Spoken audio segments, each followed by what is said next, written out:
ମୁଁ ଆଜି ନେଇ ଆସିଛି ଆଳୁରେ ତିଆରି ମିକ୍ସଚର। ଦେଖନ୍ତୁ କେତେ ଭଲ ଭାବରେ ପୁରା ଚଟପଟା ହେଇଛି। ଏହିପରି ମୋର ନୂଆ ନୂଆ ରେସିପି ଦେଖିବା ପାଇଁ ଚ୍ୟାନେଲଟିକୁ ସବସ୍କ୍ରାଇବ୍ କରନ୍ତୁ, ଲାଇକ୍ କରନ୍ତୁ। ଆପଣମାନେ ମଧ୍ୟ ଏହିପରି ତିଆରି କରି ଖାଆନ୍ତୁ। କେମିତି ଲାଗୁଛି କମେଣ୍ଟ ମାଧ୍ୟମରେ ଜଣାଇବେ। ଚାଲନ୍ତୁ ଭିଡ଼ିଓଟି ଷ୍ଟାର୍ଟ କରିନେବା। ଆଳୁରେ ତିଆରି ମିକ୍ସଚର। କଞ୍ଚା ଆଳୁ 5ଟି ନେଇଛୁ। ଆଳୁର ଚୋପାକୁ ଏବେ ଛଡ଼େଇ ନେବା।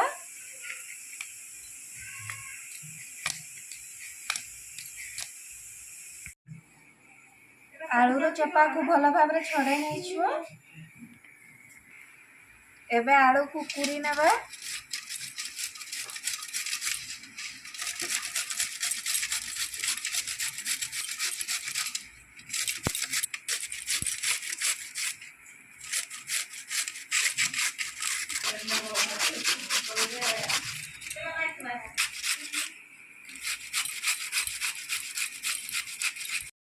ଆଳୁକୁ ଭଲ ଭାବରେ କୁରି ନେଇଛୁ। ଏହିପରି ପତଳା ପତଳା କୁରି ନେବେ। ଏବେ ଆଳୁକୁ ଭଲ ଭାବରେ ଧୋଇ ନେବା।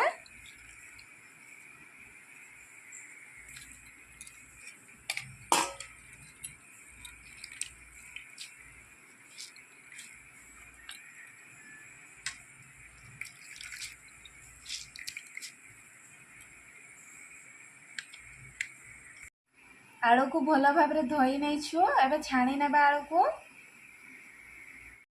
ତେଲ ଗରମ ହେଇଯାଇଛି। ଏବେ ଆଳୁକୁ ଛାଣି ନେବା।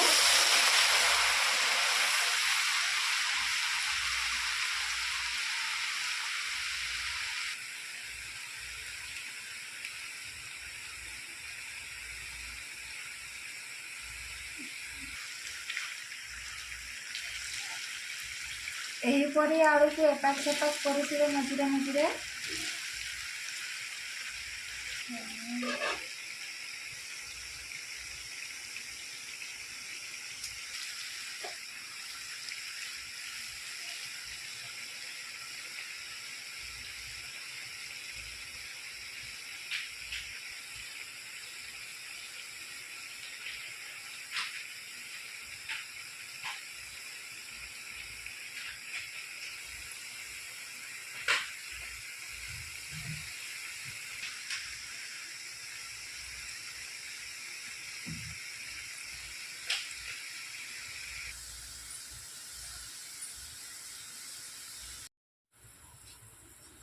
ଆଳୁ ଭଲ ଭାବରେ ଫ୍ରାଏ ହେଇଯାଇଛି। ଏବେ ଆଳୁକୁ ଓହ୍ଲାଇ ନେବା।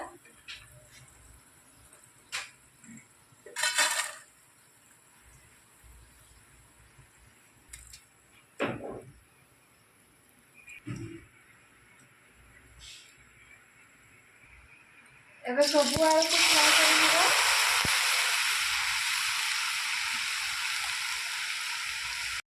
ବାଦାମକୁ ଫ୍ରାଏ କରିନେବା।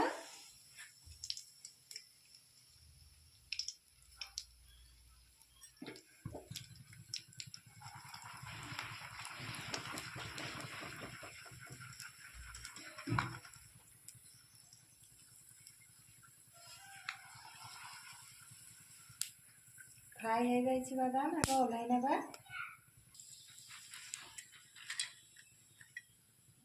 ଅଳ୍ପ ଜିରା ଗୁଣ୍ଡ ଦେବା।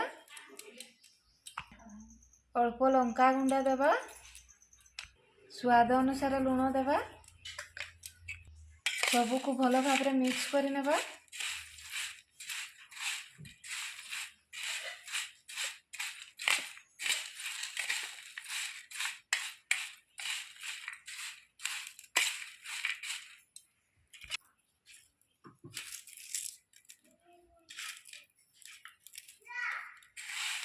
ଦେଖନ୍ତୁ ପ୍ରସ୍ତୁତ ହେଇଯାଇଛି ଆମର ଆଳୁର ତିଆରି ମିକ୍ସଚର।